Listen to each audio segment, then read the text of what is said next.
and CTO of Infinite Stores. And today I'm going to talk to you about shopping on the web.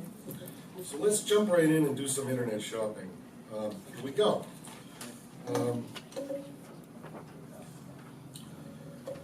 We're shopping for toasters, so let's go and look at some toasters.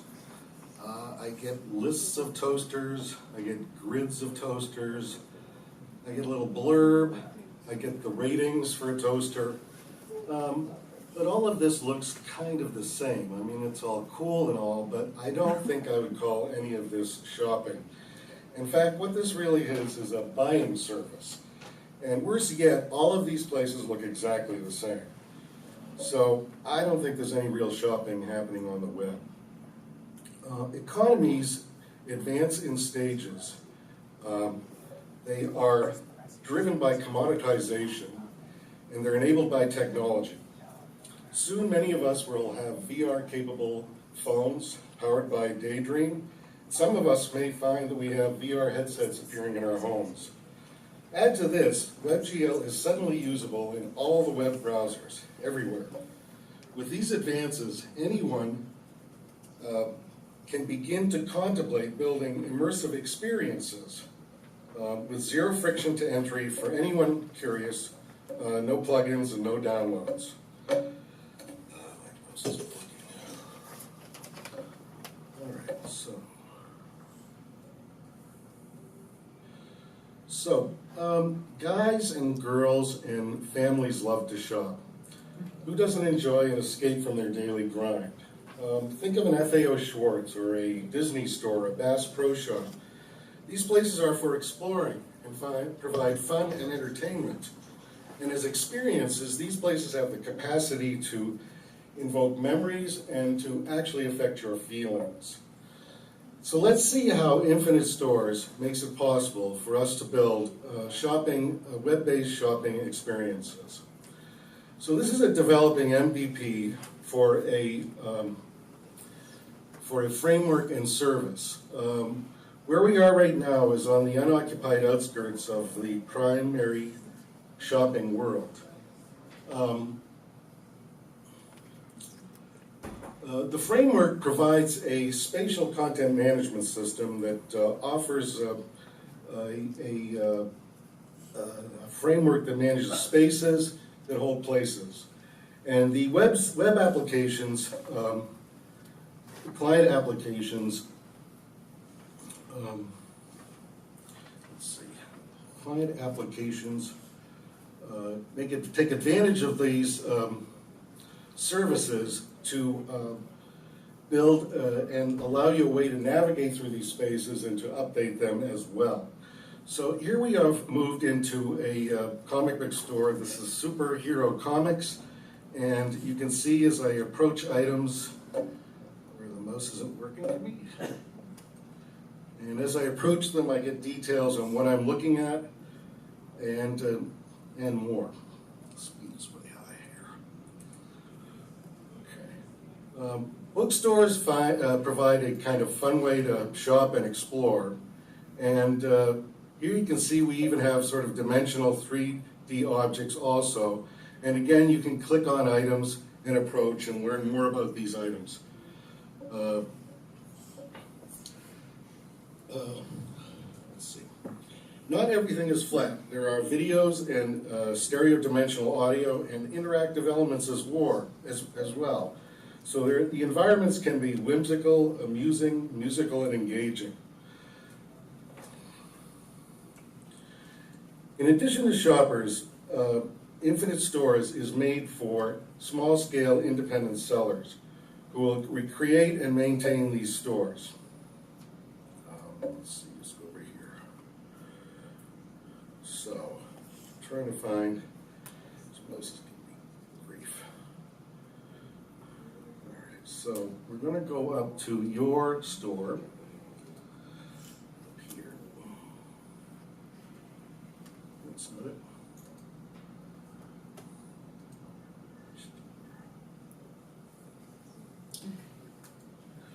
Okay. Now, this is a store that I know I can modify because I've got the pencil icon way up top. Stores are made out of fixtures and the fixtures hold the items that are for sale.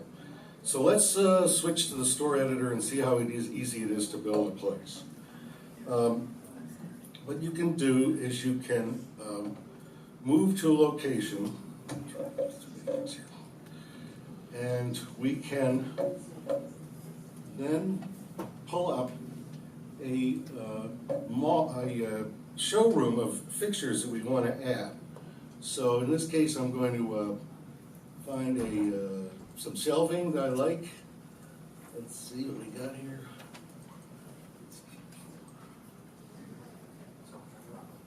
Okay, almost done. So we've got some furniture. We're going to place this furniture here. I'm going to add another fixture right here as well. Plant that also. And now, how do I add products to this store? Well, I can move in close and I can move to my Etsy store. Now, up at the top of this Etsy page is a magic bookmark item on the bookmark toolbar. This is a bookmarklet, and when I click it, what it's going to do is it's going to analyze the page, run through all the products on the page, and build a list and send it over to the 3D world. So I'm going to do that now. I'm going to hit the products, find products, and as soon as that, let's see, I've got to highlight a fixture to receive them. So I've got that. I hit the fixture generator, and then up comes the products appearing right in the store. And I can do this kind of repeatedly. I can select items, tab over, plant them right into the store. So I'm basically moving two-dimensional items right out of 2D right into 3D. And furthermore, I can, on this page, if I want this graphic, for example, up here, I can drag it up. You can drag and drop graphics from anywhere on the web. It's not difficult to really put together a store rather quickly. So let's get this going, right? Okay, and then that's basically what we got here. In addition, I can also move items from my local file system. I've got a bunch of stuffed animals here. I can move those over also, and they'll get uploaded as well. So that's basically what we've got here for Infinite Stores. It's as I say, it's a facility for making it easy for small-scale sellers to promote their products, and for people who love to shop to really to enjoy something other than a kind of a boring, unmemorable experience on the web. That's all I've got, and I wonder if there's any questions.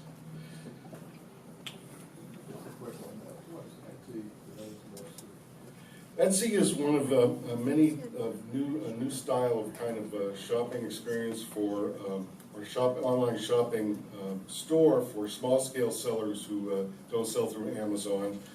There's other places like Shopify that do the same thing. There's increasing need by these people to get promotion. It's something that they struggle with and argue about a lot online as to how to get Etsy to give them more promotion. So this is really a capability for them to kind of, in a fun way, promote their products in stores that they design that sellers will hopefully be engaged in. I'm not sure who the customer is, and if you could clarify that. Yeah, the customer is shoppers, people who enjoy shopping that are not well served by what's available on the web today, coupled with sellers who are not getting the promotion that they need and are looking for new ways to gain audience and combine their audience in the same way that a seller might go to a flea market instead of selling out of their backyard, that kind of thing. And the seller uses Etsy? The seller is a seller at Etsy, and they use their stores to see these stores, and basically the links send traffic back to their stores and give them That puts it all together. that puts it all together, right. Anything else? Yes? Yeah, I had a question. Do you see, like, it seems like you've built a really impressive interface here. Do you see any uses for it outside of consumer shopping? Well, yeah, I've been, purely shopping. I mean, I've been approached by companies that have sort of healthcare products that are looking to maybe have a showroom or a selling space for that sort of thing as well. But in general, I mean, in the most general sense, this is truly is a promotional system. So it really would allow kind of anybody to promote themselves in any kind of fashion. If you're a musician or really anybody, you could build an environment, an engaging environment, and use that to promote whatever you're selling or whatever you're trying to impress people with. So, yeah, there's a lot of potential down the road, but as I say, this is right now at kind of the MVP stage. I'm trying to build a minimal product that tests the idea that people can be engaged by moving around a changing and dynamic place. Got one more question. Sure. Yes. Are you thinking about any kind of social? Yeah, absolutely. Component to this? Right, there's a whole lot of, I mean, we didn't have time to talk, but there's a whole lot of kind of add-on things that I'm going for. The social stuff is pretty obvious. Ways to tag items for friends so they can find things as well. Shopping with friends also, for sure, that's coming along. There's also plans to make use of some of the new sensors that are available for haptics and being able to manipulate objects, handle those. All that stuff's on the horizon, so. I think that's one more question, please. This is built for like VR headsets, like Oculus and HTC Vive and Gear. And Well, it'll drive the VR headsets. The browsers today, the web VR enabled browsers will drive Oculus headsets, but it actually will work on a desktop. It'll work on touch tablets. It runs with joysticks, touch pads, device orientation tablets. So there's a lot of opportunities to make use of this before you have a full head-blown display on your the face. navigation would be with a headset.